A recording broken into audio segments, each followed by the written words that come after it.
Hello, I'm Joe and welcome to this month's episode of Same Name, Different Game. This month we're taking a look at a classic title, one of my all-time favorite games, Strider. Strider, as with many of the games we've looked at, has a bit of a history. Now, many of my younger viewers may only recognize Strider as that one awesome guy from the first two Marvel vs. Capcom games, and while that's true, his history is much deeper than that. Strider was originally conceived as a multimedia project by Capcom and manga collective Moto Kikaku, which is why Marvel vs. Capcom credits them with his creation. It would be a three-part project, starting with a comic by Moto Kikaku, then an NES game, and then an arcade game.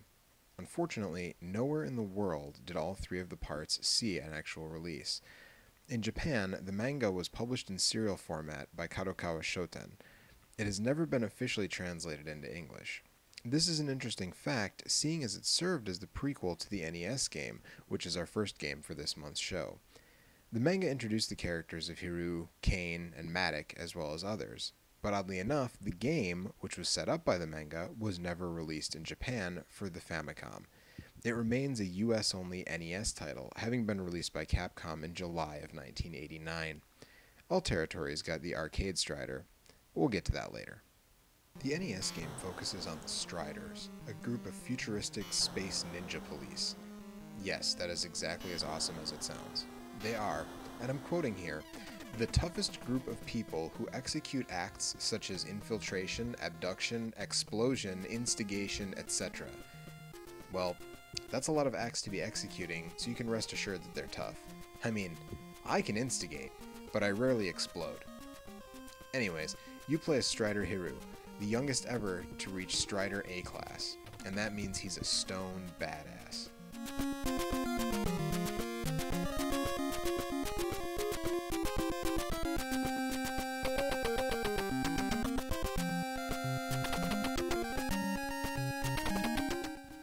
The Striders operate from their orbiting space station, the Blue Dragon. This serves as your hub. The game unfolds in a non-linear fashion, similar to Metroid, but more in line with Clash at Demon Head or Demon's Crest. You revisit different areas, but they aren't all interconnected. At first, you can only go to Kazakh, but the more you put together the clues, the more items you get, the more people you talk to, you start to open up other areas, including Africa, Los Angeles, and Egypt. Yeah, I guess they didn't realize that Egypt is in Africa. Whatever. Either way, you work to uncover the conspiracy behind the Zane Project, which caused your friend Kane to lose his mind. It just seems to be doing bad things all over. As you get closer to the truth, you discover that Matic, vice director of the Striders, is behind the whole thing. Shock! Surprise! He probably did it so he could afford more dippity-doo for that completely insane 80s hair he's rocking. Sorry, what was I saying? Oh yeah, the game. It takes you from place to place and shows you a clear Zelda 2 influence. You can level up at predetermined points unlike Zelda 2, which allowed you to grind, but the abilities you gain as a result of the leveling are very familiar.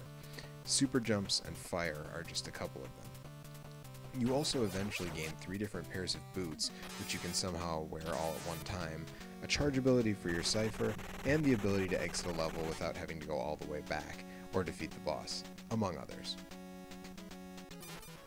Strider on the NES is a decent and fun game, but, well, it's got some issues. If you never played it when it was new, you'll honestly most likely lose your patience with it. It's solid in a lot of ways, but it just seems unfinished. The jumping is the worst of it. The jump physics are really awful. Sometimes you get stuck in walls, sometimes you jump super far, sometimes invisible objects hang you up and just stop you from jumping at all. And forget about the wall jumping. The best way to pull off a wall jump is just to mash the A button and wiggle the D-pad back and forth, and hopefully you pull it off. It's awful. If you can get past that, though, it's a pretty solid adventure with a decent story told through horribly, horribly broken English. So, the third part of that multimedia project? The arcade game. Strider was released in arcades along with the NES game in 1989. It was gorgeous for its time, and it still is if you ask me, and it got a big following in short order. It was ported to many, many systems, but at the time, the port that was considered the best was the Sega Genesis version, which was done by Sega themselves. Now, I'm sure you're all expecting me to cover that version of the game. But no. Our version for the second game this month is even closer to the arcade game. One that is, in most ways, arcade perfect. The PlayStation port. The PlayStation version of Strider was a bonus that was included with the 2000 release of Strider 2 for the PlayStation, and an infamous printing error puts the original Strider on the disc that's labeled Strider 2.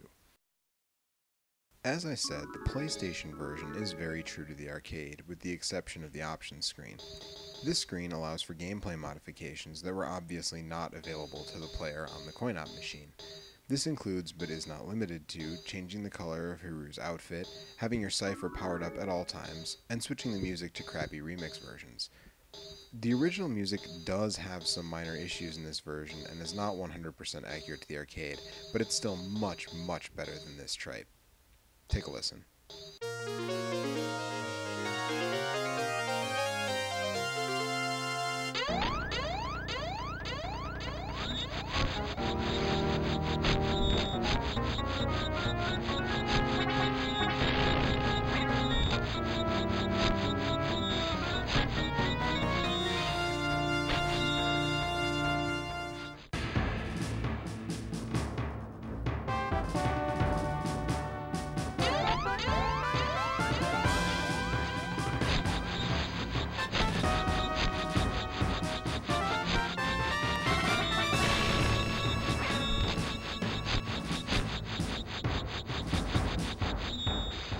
Okay, so aside from those minor items and the load times, the game is perfect to the arcade.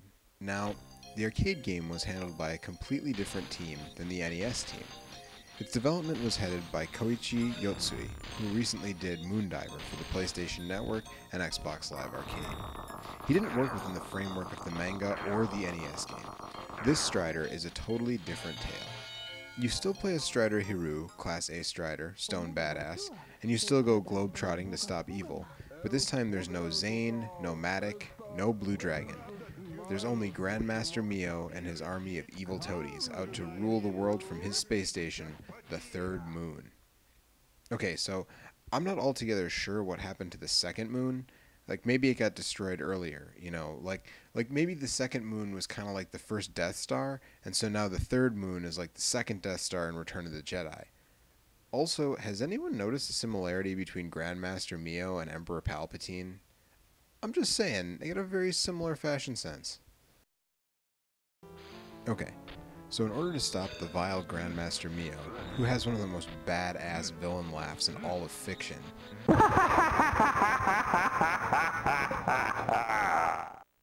you need to go from Kazakh to Siberia to the flying battleship Balrog. Okay, wait. I need to pause here. I know Hiru dismisses it as a toy in the game, but seriously, a flying battleship? That fucking rules. From there, you head to the Amazon rainforest, where you fight a robot dinosaur, which also fucking rules, and then finally to the third moon itself. The gameplay here is the opposite of the NES game, insofar as a gameplay style could have an opposite. Here, Hiru's jumps are responsive, his animations are great, and you don't level up. Every ability you get, you have from the second Hiru drops off his hang glider. Also fucking rules. Though they can be augmented with power-ups. You've got a variety of robot buddies to help you, as well as a cipher extension, and a power-up that's both an invincibility as well as a shadow ninja all in one. This game was a revelation when it was released in arcades. The sprites were huge and colorful, the bosses were massive, everything about it screamed cool to anyone who checked it out in the late 80s. I mean, it's a Space Ninja game. How much cooler can you get than that? This version is probably the second best home version. That title would go to the version contained on Capcom Classics Collection Volume 1 for the PlayStation 2 and original Xbox. It lacks the palette swapping options and the crappy remix music of this version, but it also lacks the load times, which is enough to put it over the edge. As for the other ports, well, we'll probably get to those sometime down the road in another episode. Alright, time to give the edge. I think it's pretty clear by my gushing that the PlayStation version wins out quite handily here. It's certainly a more simple game than the NES one, but its simplicity is what makes it so great. It's straightforward, kick-ass, and you can finish it in about 20 minutes, even with the brutally hard final stage. The NES game is fraught with glitches, indecipherable dialogue, and wonky jump physics. Again, it's not an awful game, but it doesn't hold a candle to the PlayStation version of the arcade game. The only problem is that this one is not cheap. Complete copies of Strider 2 regularly go for between $50 and $100 on eBay, so unless you want to play that game and just want this as a bonus, you're better off with Capcom Classics, which typically goes for 10 or 15 bucks. Well, that's another month and another episode. I'm Joe, I've been your host, and make sure you come back next month for a new same name, different game right here at onthestick.com.